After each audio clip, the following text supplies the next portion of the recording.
It's almost like an international language. Any differences stay on the sidelines, while the players use athletic skills and teamwork to determine the winner of the match. This is just a friendly scrimmage, celebrating the grand reopening of Afghanistan's Ghazi Stadium and remembering what took place on this very ground. We can never forget that only 10 years ago, the Taliban used this stadium for public executions that shocked the conscience. It became a public venue for gruesome amputations and killings, all to enforce Taliban control. Some say the ground was so soaked with blood that even grass would not grow.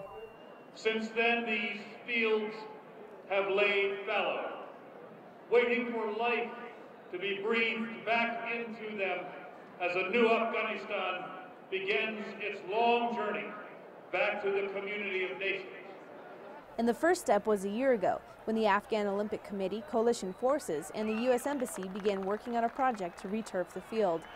It added up to about $1 million, $165,000 of it coming from the U.S. Embassy of Kabul, and U.S. forces providing the rest.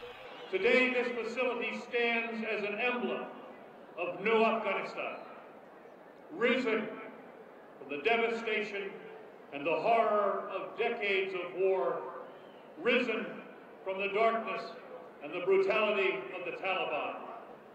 It's a symbolic gesture, giving the country back to the Afghan people by revitalizing sports and encouraging a new sense of national pride.